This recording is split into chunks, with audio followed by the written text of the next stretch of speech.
Hello guys, welcome to my back channel. আশা করি আপনারা সবাই ভালো আছেন, আমিও ভালো আছি। আজকে আপনাদের সাথে কথা বলবো আমার আমার একটা কুশাশা খামার নিয়ে। সেটা হচ্ছে, আপনারা দেখতেই পাচ্ছেন, আমরা আমাদের গ্রামের ভাষায় আমরা এটাকে মরিচ ক্ষেত বলি। আপনারা দেখতেই পাচ্ছেন, এই হচ্ছে আমার মরিচ ক্ষেত। তেমন আমি আসলে এমনিতেই মনে করেন বাসায় খাবার জন্য আমি এগুলা কুশাশা করছিলাম, তো ভালো ফলন দিয়েছে। এমনকি আমি 2-3 বার আমি এগুলা বিক্রিও করেছি। আপনারা দেখতেই পাচ্ছেন এগুলা অনেক ভালো হয়েছে। একটা মরিচ গাছ থেকে অনেকগুলা মরিচ পাওয়া যাচ্ছে। এমনকি মরিচগুলা অনেক সুস্বাদু, অনেক ঝাল। আর আপনারা দেখতেই পাচ্ছেন মরিচ গাছগুলো অনেক ঘন আকারে হয়ে গেছে, এই কারণে দেখতে অনেক সুন্দর লাগে। আর মরিচ গাছের পাশাপাশি আপনারা দেখতে পাচ্ছেন এখানে টমেটো গাছ আছে। হ্যাঁ, খুব সুন্দর টমেটো, দেশি টমেটো। এটা হচ্ছে দেশি মরিচ গাছ। এই যে আপনারা দেখতেই পাচ্ছেন মরিচগুলা সাধারণত অনেক বড় হয় এবং এগুলা পেকে গেলে লাল হয়ে যায়। হ্যাঁ, তখন এগুলা অনেক ঝাল হয়। সাধারণত দেশি মরিচ ছাড়া সাধারণত তেমন জাল হয় না। হাইব্রিডগুলা এগুলা জাল হয় না। হ্যাঁ, এগুলা তেমন একটা জাল হয় না, কিন্তু দেশি মরিচগুলা এগুলা খুবই জাল হয়। এগুলা আমরা ভাতের সাথে খেয়ে থাকি, আবার আমরা তরকারিতেও খাই। আপনারা জানেন যে শুকনো মরিচ খাওয়া ঠিক না, স্বাস্থ্যের পক্ষে ভালো না। তাই আপনারা চাইলে আমার মতো আপনারা এরকম যদি আপনাদের জায়গা থাকে, হ্যাঁ, এমনিতে জায়গা পরিত্যক্তভাবে পড়ে আছে, আপনারা চাইলে আমার মতো আপনারা এইভাবে করতে পারেন প্রাকৃতিক উপায়ে। প্রথমত আপনারা যে জায়গাটা আছে ওই জায়গাটা আপনারা, হ্যাঁ, আমি আপনাদেরকে একটু সরে দেখাচ্ছি। এই যে প্রথমত যে জায়গাটা আছে, আপনারা এইভাবে জায়গাটারে আপনারা আগে খুঁড়বেন। ঠিক আছে, আপনারা হয়তোবা অনেকেই গ্রাম অঞ্চলে যারা আছে তারা নিজেরাই কাজ নিজেরাই করতে পছন্দ করে। আর যারা পারেন না তারা অবশ্যই একটা খামলা নিয়ে নেবেন, কাজের লোক যাকে বলে। হ্যাঁ, প্রথমত আপনারা যে জায়গাটা, যে পরিত্যক্ত জায়গা আছে ওই জায়গাটাকে আপনারা খুঁড়তে হবে। কোদাল দিয়ে ওইটা খুঁড়তে হবে। মাটিগুলা ঝরালো হতে হবে। হ্যাঁ, মাটিগুলা ঝরালো হওয়ার পর সাধারণত আপনারা যদি শীতকালীন সময় হয়ে থাকে তাহলে আপনারা সাধারণত কিছু পানি ছিটিয়ে দিবেন, যাতে মাটিটা একটু লোসা থাকে। তারপর আপনারা দেশি মরিচ গাছের বীজ বপন করতে চাইলে আপনারা যদি নিজেরাই দেশি মরিচ গাছের বীজ না থাকে তাহলে অবশ্যই আপনাদের গ্রামের বাজারে কিংবা উপজেলার বাজারে আপনারা অবশ্যই পেয়ে থাকবেন। আপনারা যারা বাজারজাত করে ওদেরকে আপনাদের বলতে হবে যে আমার দেশি গাছ প্রয়োজন, আমার দেশি মরিচ গাছ প্রয়োজন। আপনারা যদি বলেন তাহলে অবশ্যই আপনারা পেয়ে যাবেন। এই যে দেখতে পাচ্ছেন আমার মরিচ গাছগুলা অনেক সুন্দর হয়েছে। এই যে একটা মরিচ গাছের মধ্যে অনেকগুলা মরিচ ধরে। হ্যাঁ, সাধারণত মরিচগুলা অনেক ভালো হয়। এগুলা পোকামাকড় থেকে, হ্যাঁ, পোকামাকড়ে বেশি একটা আক্রমণ করতে পারে না। তারপরও অনেক মরিচ গাছ আছে এগুলো পোকামাকড়ে আক্রান্ত হয়ে থাকে, তখন আপনারা আপনাদের গ্রামের বাজার থেকে অবশ্যই আপনারা আপনাদের যারা এগুলা বাজারজাত করে অবশ্যই তাদের সাথে যোগাযোগ করে কিছু পোকামাকড়ের কিছু ওষুধ আছে এগুলো আপনারা ছিটিয়ে দিবেন। তাহলে দেখবেন অবশ্যই এই ওদের মধ্যে যদি কোনো পোকামাকড় থাকে অবশ্যই এগুলা চলে যাবে।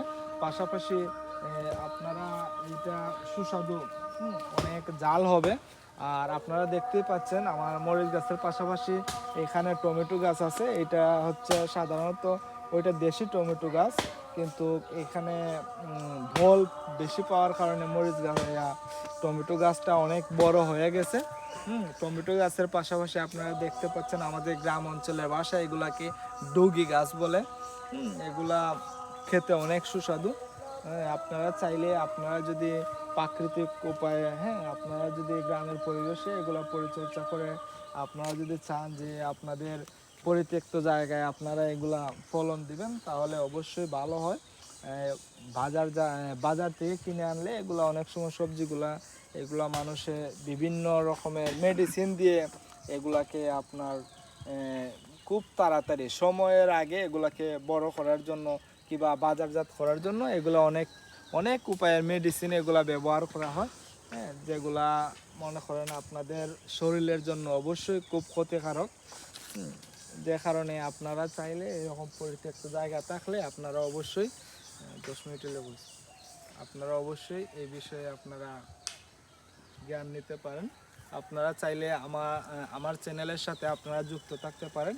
আমি প্রতিনিয়ত আপনাদেরকে আপডেট দিব, আপনাদেরকে জানাবো আপনারা কিভাবে কি করতে হবে।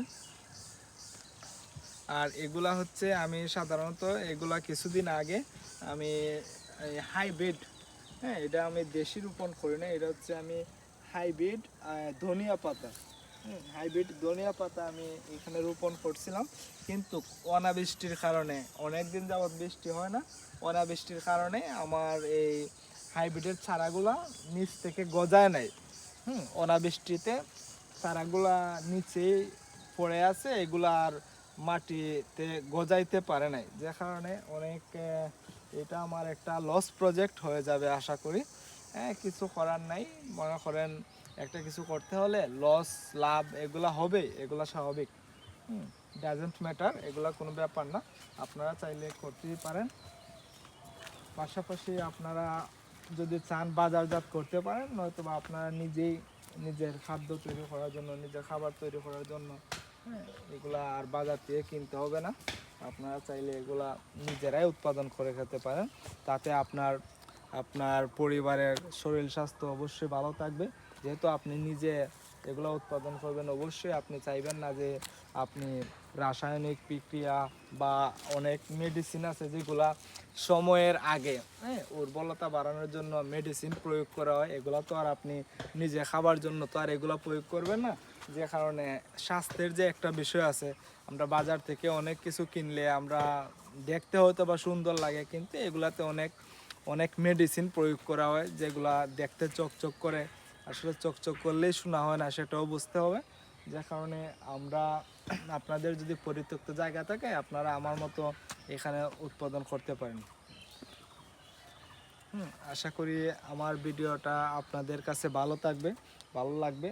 আর যদি আমার ভিডিও অবশ্যই যদি আপনাদের কাছে ভালো লাগে, আপনারা আমার চ্যানেলটাকে সাবস্ক্রাইব করবেন, পাশাপাশি বেল আইকনে আপনারা ক্লিক করবেন। আর আপনাদের কাছে একটাই রিকোয়েস্ট, আপনারা আমার পাশে থাকবেন। আশা করি ভালো থাকবেন সবাই। কত সময় 2 মিনিট এনে জিগাইলো যে কি অবস্থা এটা আরেকটা। তারপর আপনারা দেখতেই পাচ্ছেন, হ্যাঁ, এখানে আমার একটু বিশাল জায়গা জুড়ে আছে, এখানে আমি আস্তে আস্তে কাজ করব। এখন রমজান মাস চলতেছে, হ্যাঁ, এই কারণে আমি আর করতেছি না, এখন কিছু করতেছি না। রমজান মাসের পর আমি অবশ্যই আবার কাজ ধরাবো। আপনাদেরকে আমার দ্বিতীয় ব্লগে আমি দেখাবো যে কিভাবে কি করতে হবে। আমার দ্বিতীয় ব্লগে আপনাদের নিয়ে কথা বলবো লাউ গাছ নিয়ে। দ্বিতীয় ব্লগে আপনারা দেখতে পাবেন যে আমি লাউ গাছ কীরকম উৎপাদন করি বা কীরকম কী করতে হবে সে বিষয়ে আপনাদের সাথে আমি অবশ্যই কথা বলবো।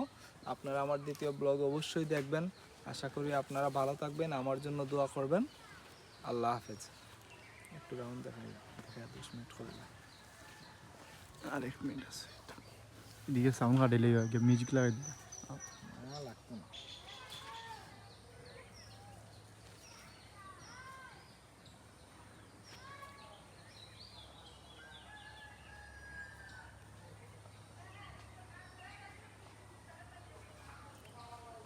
ওকে,